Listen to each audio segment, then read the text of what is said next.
আমার মনে হয় ইডি যে কথা শুনে এসেছিল তারা যথেষ্ট তথ্য প্রমাণ পায়নি, তাই হয়তো উনি বেলও পেয়ে গেছেন।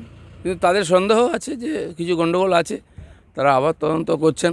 কারণ এই জালটা এত বড়, কে যুক্ত কে নয়, কে জানা অজানায় অজান্তে অনেকে যুক্ত হয়ে গেছে, কেউ হয়তো সুবিধা নিয়েছে, কেউ সুবিধা নেয়নি, এইভাবেই আর বিরাট বিস্তার হয়েছে। তো তারা তার কিনারা খোঁজার চেষ্টা করছে।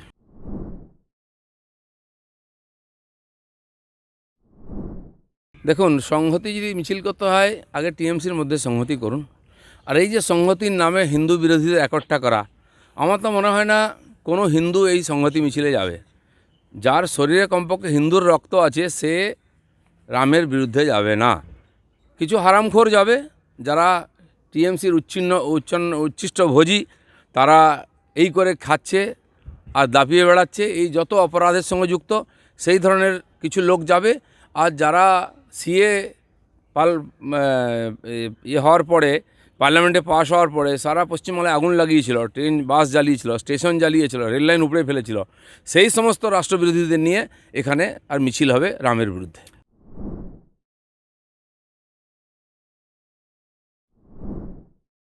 না, সবাইকে আদালতেই যেতে হয়, কারণ সরকার বলে কিছু নাই তো এখানে। সরকারটা কোথায় আছে আমরা তো খুঁজে পাচ্ছি না। তো সরকারের মন্ত্রী নেতা নিজেরা ফাইটিং করছেন নিজেদের মধ্যে, তো অনুমতি কে দেবে? পুলিশ কোথায়? যে পুলিশ তো টাকা তুলতে, চাঁদা তুলতে, আর পুলিশের অফিসাররা তারাই পুজো উদ্বোধন করছেন, তারাই ক্লাব চালাচ্ছেন, তারাই ফুটবল খেলা করছেন। তো প্রশাসন কে চালাবে? তো কোর্টই আছে। কোর্ট ভালো মন্দ যাই হোক, লোকের কাছে লোককে কোর্টেই যেতে হবে। আমরাও যাচ্ছি, অন্য বিরোধী পাক্ষিকে যেতে হচ্ছে, এবং টিএমসির নেতা খুন হয়ে গেলে তার পরিবারের লোককেও কোর্টে যেতে হচ্ছে, পুলিশের উপর ভরসা নেই।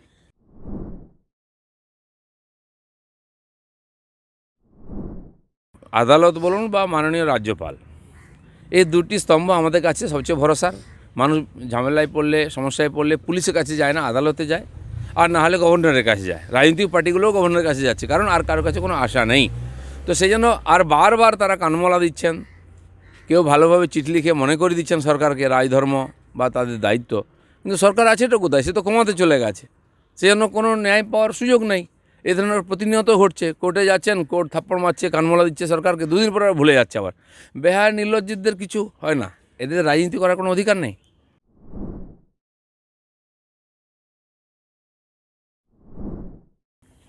কালকে আমাদের মুখ্যমন্ত্রী হেমন্ত দা বলছিলেন তিনি কেন কংগ্রেস ছেড়েছেন। একটা ভিডিও দেখছিলাম যে রাহুল গান্ধীর একটা কুকুর আছে, কিছু একটা নাম ইডি ফিডি রেখেছে বলে।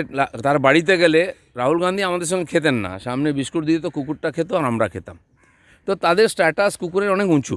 আর পশ্চিমবাংলায় আমাদের দেখেছি ঐতিহাসিক ঘটনা আছে, জমিদারের বউরা পুতুলের বিয়ে দিত, লক্ষ লক্ষ টাকা খরচা করে লোককে খাওয়াতো। এখন কেউ কুকুরের ডায়ালিসিস করছে, কেউ কুকুরের বার্থডে পালন করছে। আপনার আমার টাকায়, হারামের টাকায়, লুটের টাকায় কুকুরের জন্মদিন হয়, ভূতের শ্রাদ্ধ হয়।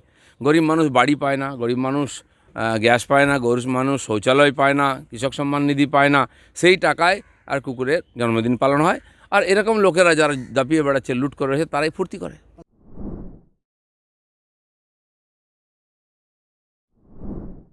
এর আগে তদন্তে এসছে 14,42,000 জব কার্ড পশ্চিমবাংলায় ভুয়ো জব কার্ড।